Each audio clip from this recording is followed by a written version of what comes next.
Estaba parada junto al teléfono público de la esquina.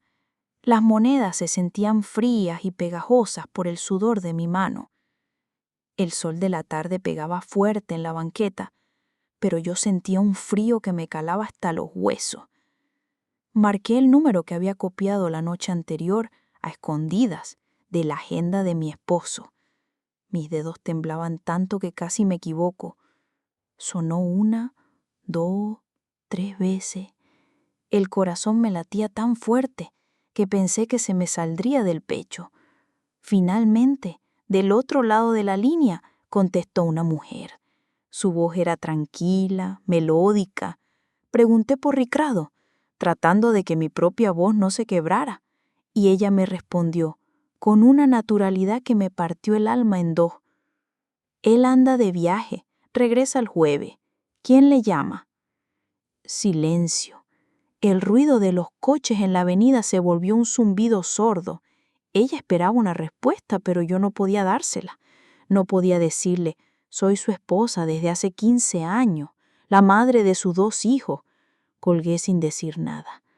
Me recargué en la pared de ladrillo, sintiendo que las piernas no me sostenían.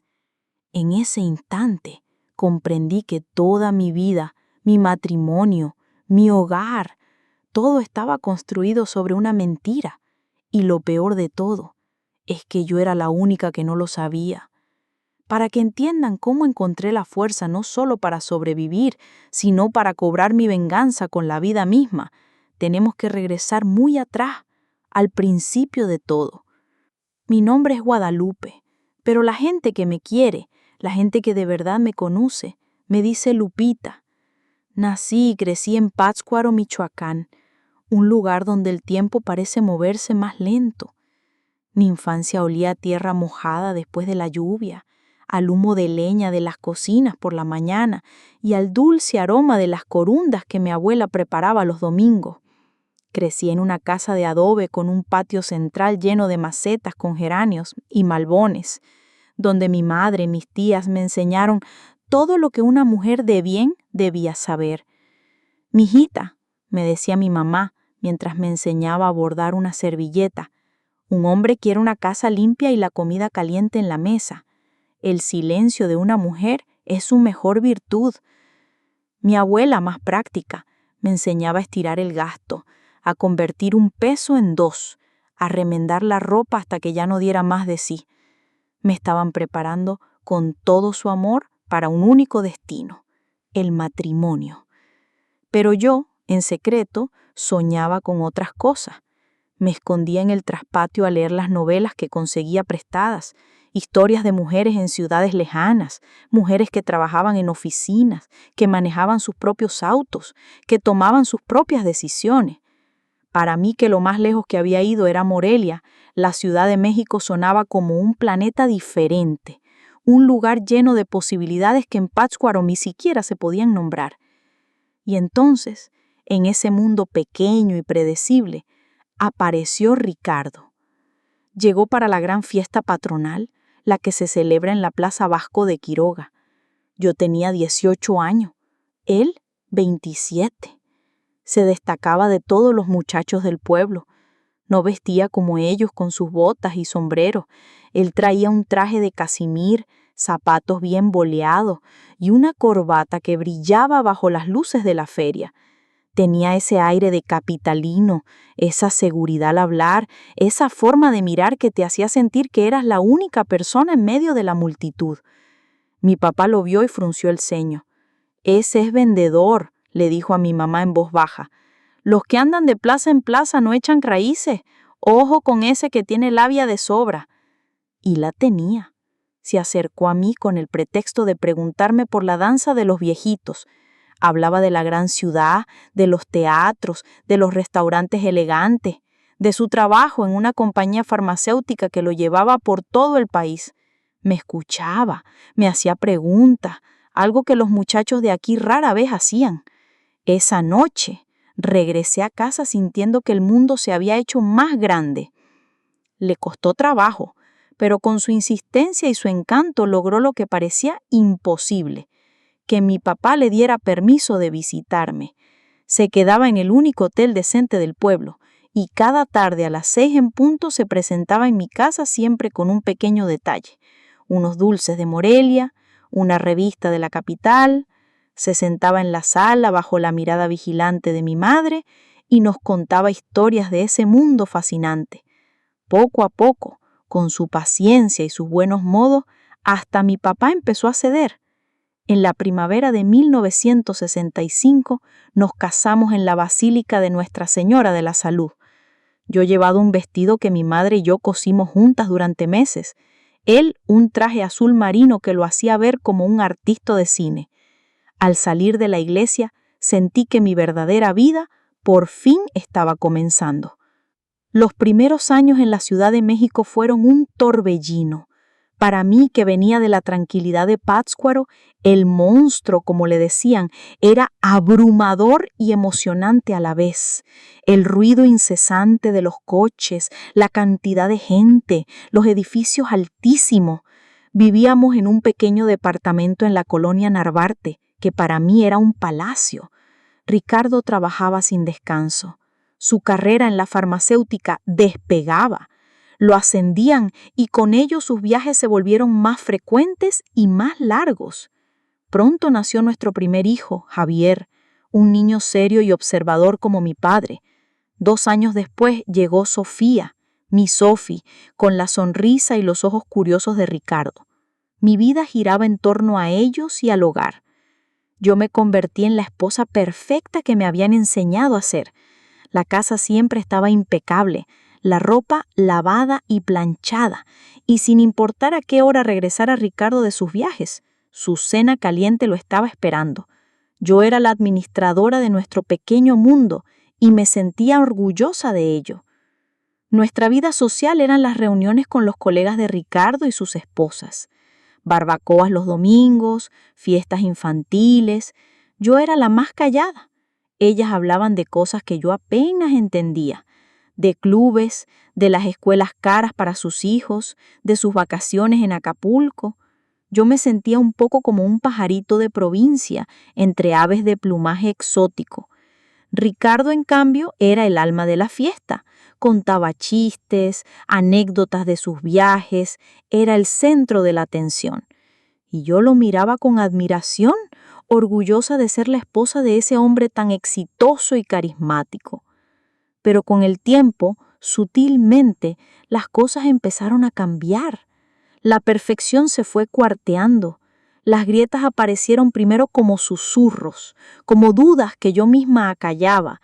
Una de ellas eran las llamadas. A veces sonaba el teléfono por la noche. Si contestaba Ricardo, hablaba en voz baja, casi en clave, y colgaba rápido. Si contestaba yo, se producía un silencio pesado, denso, y luego el clic de la línea cortada. ¿Quién era?, preguntaba yo. Equivocado, respondía él sin mirarme. Luego estaba su regreso a casa. Al principio llegaba y lo primero que hacía era abrazar a los niños, alzarlos en el aire, hacerles cosquillas. Pero después de un tiempo, su ritual cambió. Entraba por la puerta, dejaba su maletín en el suelo y se iba directo al baño. «Ahorita los saludo, mijos, déjenme quitarme el polvo del camino», decía, mientras Javi y Sofi se quedaban parados en el pasillo, con sus sonrisas de bienvenida congeladas en la cara. Se encerraba en el baño por un largo rato, como si necesitara un ritual de purificación antes de poder tocar a su familia. Y por supuesto, estaban los viajes a Querétaro. Se convirtió en una constante, un destino fijo en su itinerario mensual. «Es que ahí está la distribuidora regional más importante», me explicaba.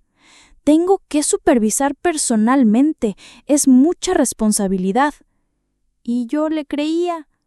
¿Por qué no habría de hacerlo? Él era mi esposo, el padre de mis hijos, el hombre que trabajaba de sol a sol para darnos una buena vida. Yo misma me convencía. Estás loca, Lupita. Son ideas tuyas. Estás cansada. Te sientes sola. Por eso imaginas cosas. El golpe de realidad, el que destrozó mi autoengaño, llegó en una tarde gris de 1973. Ricardo estaba de viaje, en Querétaro, por supuesto. Yo estaba haciendo esa tarea tan doméstica, tan de esposa, de preparar su ropa para la tintorería. Metí la mano en el bolsillo interior de su saco favorito, uno de casimir inglés que todavía olía a su loción, y mis dedos tocaron un papelito. Lo saqué. Era un recibo de una joyería en el centro de Querétaro, una llamada El Rubí. La fecha era de su viaje anterior. La descripción del artículo era un dije de oro con inicial grabada. La cantidad era el equivalente a casi la mitad de mi gasto mensual. Me quedé mirando el papel que temblaba en mi mano. Un dije, con una inicial. No era la mía, no era la de Sophie. En casa no había ninguna joya nueva. El corazón me empezó a latir con una violencia sorda. Cuando regresó, esperé a que los niños se durmieran. Me senté en la cama con el recibo en la mano. Se lo mostré. ¿Y esto, Ricardo? Jamás olvidaré cómo su cara perdió el color, cómo sus ojos, normalmente tan seguros, empezaron a buscar una ruta de escape por toda la habitación. Tartamudeó, dijo que había sido un regalo de la oficina, que todos habían cooperado para la esposa de un jefe que cumplía años. La explicación era tan elaborada, tan detallada, que sonaba falsa. Pero yo quise creerle. Asentí, doblé el papelito y lo guardé. Pero esa noche, acostada a su lado, sentí por primera vez que dormía junto a un extraño. El frío en la cama ya no era una sensación, era una certeza. Tenía que saber la verdad. Una noche, venciendo el miedo y la vergüenza, esperé a que se durmiera profundamente. Me levanté de puntillas y fui a su estudio. Abrí su agenda de trabajo, esa que siempre guardaba bajo llave en su maletín. Mi pulso era un tambor en mis oídos. Busqué en las páginas de los meses anteriores y ahí estaba. Un número de teléfono de Querétaro marcado una y otra vez. Lo apunté en un trozo de papel de estraza como si estuviera cometiendo un crimen. Y fue con ese papelito arrugado en la mano que al día siguiente me paré frente a ese teléfono público y mi mundo se vino abajo. Tras esa llamada, los días que siguieron fueron un infierno silencioso. Funcionaba en piloto automático. Me levantaba, preparaba el desayuno, llevaba a los niños a la escuela, limpiaba la casa, pero por dentro estaba muerta. ¿Qué iba a hacer? En el México de los 70s, una mujer divorciada era una paria, la dejada, una fracasada. El estigma social era terrible. El qué dirán de mi propia familia, de las vecinas, me aterraba. Y además, ¿de qué iba a vivir? Jamás había trabajado fuera de casa, no tenía estudios más allá de la secundaria. Estaba atrapada. Lloraba a escondidas en la regadera para que el ruido del agua ahogara mis sollozos. Me miraba al espejo y veía una extraña, una mujer pálida, con unas ojeras que ninguna base de maquillaje podía cubrir. La rabia y la impotencia me comían por dentro. La luz llegó de la persona menos esperada, mi comadre Verónica. Vero era viuda, pero en realidad todo el mundo sabía que su marido la había abandonado por otra. Ella, en lugar de hundirse, había salido adelante. Puso un pequeño salón de belleza en su propia casa y con eso sacó a su hijo adelante. Era una mujer valiente, una guerrera. Un día fue a visitarme y me vio tan mal que no pudo más. «¿Qué te pasa, comadre? Andas como alma en paña». Y se lo conté todo. Entre llantos y sorbos de café de olla, vacié todo el veneno que llevaba dentro. Ella me escuchó en silencio, sin interrumpir. Cuando terminó, tomó mis manos entre las suyas y me miró fijamente. «A ver, Lupita, ya lloraste, ya te lamentaste. Ahora escúchame bien», me dijo con una firmeza que me sacudió. «No le vas a dar el gusto de verte derrotada. No le vas a armar un escándalo, porque el que va a quedar como víctima va a ser él, y tú como la loca celosa. No, vas a ser más inteligente. ¿Él construyó su vida secreta? Pues construye la tuya. Empieza a prepararte, en silencio, por ti, no por venganza». Sus palabras fueron como un rayo de sol en mi oscuridad. ¿Construir mi propia vida? La idea era aterradora y al mismo tiempo extrañamente emocionante. «¿Pero cómo, comadre? Si yo no sé hacer nada». «¿Cómo que no sabes hacer nada?», respondió ella. «Coses como los ángeles. Tu abuela te enseñó. Empieza por ahí, con poquito». Y así lo hice. Me aferré a esa idea como a un salvavidas. Empecé a robarme a mí misma. De lo que Ricardo me daba para el mandado, separaba unos cuantos pesos cada semana. Los escondía en una vieja lata de galletas en el fondo de la alacena. Con ese dinerito compré telas de mejor calidad en el centro. Verónica, mi ángel de la guarda, corrió la voz entre sus clientas y amigas. «Mi comadre Lupita cose muy bien, hace unos dobladillos perfectos, arregla lo que sea». Mi primer trabajo fue ponerle un cierre a una falda de una vecina. Me pagó 5 pesos. Recuerdo haber mirado ese billete arrugado como si fuera un tesoro. Era el primer dinero que ganaba por mi propio esfuerzo en toda mi vida. Lo guardé en la lata junto a los otros. Salió de la casa dando un portazo que hizo temblar las paredes. Sophie, mi niña, reaccionó de manera distinta. Lloró en silencio, acurrucada a mi lado, y luego empezó a hacer preguntas. Preguntas sobre esa hermana que no conocía. «¿Cómo es ella, mamá? ¿Le gusta leer como a mí?» El divorcio fue un proceso largo y amargo. Algunas de las amigas, las esposas de los colegas de Ricardo, me dieron la espalda como si mi situación fuera contagiosa.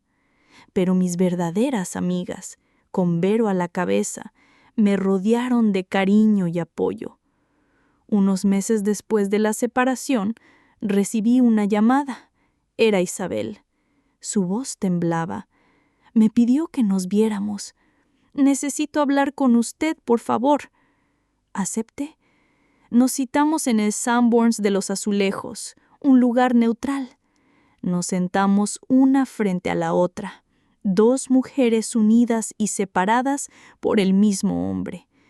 Ella me contó su historia, cómo Ricardo le había dicho que era viudo, que sus 2 hijos vivían con la abuela en provincia, cómo le había creído cada una de sus mentiras.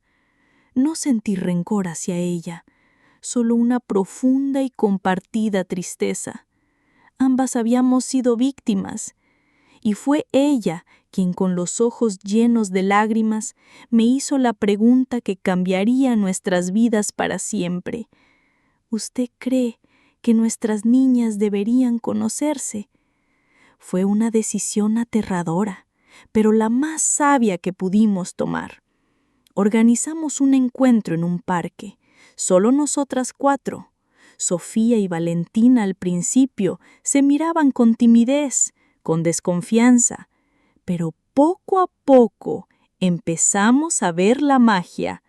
Descubrieron que les gustaba la misma música, que se reían de los mismos chistes, que hacían los mismos gestos con las manos al hablar, los gestos de su padre. Ese día, al verlas intercambiar teléfonos y prometerse escribirse, Isabel y yo nos miramos y por primera vez sonreímos. De las cenizas de la traición de Ricardo estaba naciendo algo puro y verdadero. Han pasado muchísimos años desde entonces. Mi pequeño taller se convirtió en una boutique de novias y vestidos de fiesta muy respetada en la ciudad. Pude darle a mis hijos la educación que yo nunca tuve. Vi a Javi convertirse en un hombre de bien, que con el tiempo y mucha terapia pudo perdonar a su padre. Vi a Sofía y a Valentina crecer no solo como hermanas, sino como las mejores amigas, como comadres inseparables. Son el testimonio viviente de que el amor puede florecer en los lugares más inesperados. A veces, cuando mis nietos me preguntan, les cuento mi historia y me preguntan si no me arrepiento de haber pasado tantos años en esa mentira. Mi respuesta es siempre la misma. No, no me arrepiento de nada. Cada lágrima, cada noche de insomnio, cada metro de tela que cosí en secreto me convirtieron en la mujer que soy hoy. Fuerte, independiente, dueña de mi destino. Esa traición que debió destruirme, en realidad me dio la vida. Me obligó a encontrar una fuerza dentro de mí que yo no sabía que tenía. Ese dolor me convirtió en quien soy. ¿Y a ustedes? ¿Qué las hizo más fuertes? ¿Han vivido una traición que al final se convirtió en una bendición? Compártanme sus historias en los comentarios. Créanme que leo cada una con mucho cariño. Aquí, en el canal Cartas de los Abuelos, creemos que en cada historia hay una fuerza y que los finales más inesperados a veces son los más felices. Las abrazo con toda mi alma. Su amiga, Lupita.